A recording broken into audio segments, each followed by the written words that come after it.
Hei kamu para siswa-siswi SMA kelas 3, apakah kalian sedang dilanda kebingungan akan sebuah jurusan kuliah yang harus ditempuh nanti setelah lulus?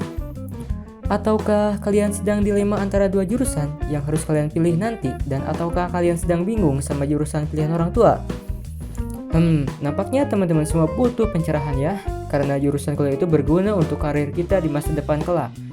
Nah, rata-rata semua umat manusia itu ingin menjadi orang kaya, betul? Oke, makanya di sini admin akan merangkum 5 jurusan paling cerah buat masa depan. Let's do it. Oke, yang pertama, kedokteran. Siapa sih yang gak butuh dokter? Semua manusia di bumi ini akan membutuhkan dokter sebagai jasa untuk menyembuhkan orang. Oke? So, pasti masa depan sebagai dokter itu pasti sangat cerah sekali, Som. Dokter akan selalu dibutuhkan umat manusia. Apalagi seiring dengan berjalannya waktu dan data yang nyata, ternyata angka kelahiran itu lebih banyak dibandingkan angka kematian. Nah, so pasti manusia di muka bumi ini akan terus meningkat terus-menerus sampai dunia ini hancur, bro. Dan setiap manusia pasti akan merasakan sakit. Dan obatnya ya jasa dokter kan? Nah, itu dia alasan jurusan kedokteran akan selalu menjadi jurusan paling cerah buat masa depan, guys. Selain buat karir juga, jadi seorang dokter itu merupakan pekerjaan mulia, guys. Kenapa? Ya, karena kalau manusia itu sakit, dia gak bisa menjalankan aktivitasnya kan? Nah, maka dari itu dokter akan sangat berguna. Nah, untuk universitas sendiri yang terbaik itu ada jurusan kedokteran yang di UI, yang di Unpad, dan ada yang di UGM. Dan yang kedua, ada teknik perminyakan dan pertambangan. Boom! Gajinya sungguh gede sekali wahai para netizen. Semuanya terbayarkan dengan apa yang dilakukan para insinyur di bidang perminyakan dan pertambangan ini. Tahukah agan-agan semua, kalau masuk jurusan ini kalian harus siap luar biasa dalam matematika, fisika, dan kimia. Dan tak lupa satu lagi bro, yaitu fisik yang memadai. Karena lulusan teknik perminyakan ini jika masuk bekerja di industri oil, maka banyak resiko yang harus dilalui. Maka tak heran jika gajinya sangat tinggi, brother. Kayak apa sih resikonya? Misal dalam pengeboran tanah nih. Nah, di sini para engineer harus sangat berhati-hati dalam melakukan tugasnya untuk menghindari hal-hal yang tidak diinginkan seperti blowout. Apa sih blowout itu? Blowout itu adalah sederhananya itu adalah misalkan gas-gas di dalam tanah tekanannya lebih tinggi dari hidrositas cairan yang digunakan, seperti kasus Lapindo contohnya. Maka dalam mencari informasi struktur tanahnya itu harus akurat gitu, guys. Nah, tapi dah semuanya juga terbayarkan lagi oleh gaji yang besar. Universitas yang menyediakan jurusan ini belum begitu banyak, bro. Dan masih hanya ITB yang baru dapat akreditasi A buat jurusan ini, dan yang lainnya masih akreditasi B, C, ya gitulah. Dan yang ketiga, hukum.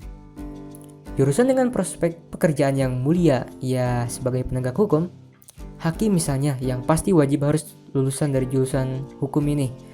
Hakim ini disebutnya juga sang mulia loh. Terhormat kan kalau teman-teman semua jika bekerja sebagai hakim. Yang lainnya banyak juga kok, misal pekerjaan yang keren dan tren sekarang ini adalah pengacara atau advokat. Keren kan? Gede bro gajinya, yang baru lulus juga bisa dapat 4-20 juta rupiah per bulan. Mantip cocik deh. Tapi ya seorang pengacara, hakim itu harus jago dalam berbicara dan berkomunikasi. Karena itu kuncinya bro. Dan harus siap dengan hukum yang masih titik-titik itulah di Indonesia ini. Ya ngerti lah maksudnya. Universitasnya misalnya yang terbaik itu ada banyak guys. Lumayan di Indonesia ini banyak banget. Misalkan ada UGM, UI, dan Undip yang terbaik itu ya. Yang keempat itu ada jurusan psikologi. Psikologi? Bukan mengenai membaca pikiran maupun membaca masa depan layaknya seorang peramal guys, psikologi ini. Dan emang peramal bisa meramal gitu? Enggak kayaknya. Nah, kembali lagi pada psikologi. Nah, psikologi ini adalah jurusan yang sangat dibutuhkan dalam beberapa waktu ke depan guys. Memang saat ini masih kurang peluang bagi lulusan psikologi ini, tapi lihatlah di negara luar, di negara maju.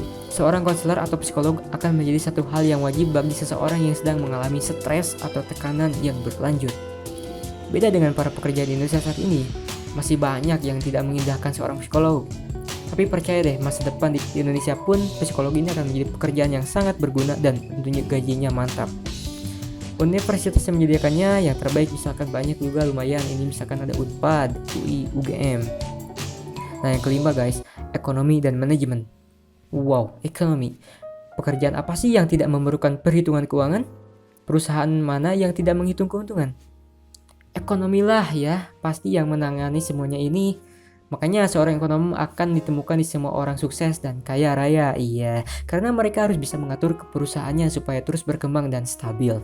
Misalkan seorang fresh graduate yang baru lulus dari universitasnya juga bisa mendapatkan gaji 7 sampai 10 juta per bulan untuk seorang accounting misalkan itu, dan ada 8 sampai 10 juta bagi seorang manajer. Mantap kan Gans? Langsung gas aja deh ya di jurusan ekonomika ini. Hihi. Nah, jurusan ekonomi dan manajemen terbaik Indonesia juga adalah misalkan ada ITB, IPB, dan UNR. Jadi itulah 5 jurusan yang akan membuat karir di masa depan kamu cerah guys. Dan semoga video ini dapat membantu teman-teman yang kebingungan dalam memilih jurusan. Harus apakah itu ya. Semoga dengan video ini bisa lebih tercerahkan. Dan terima kasih buat kamu yang udah nonton. Ya subscribe lah. Atau like juga. Di dislike kalau gak suka.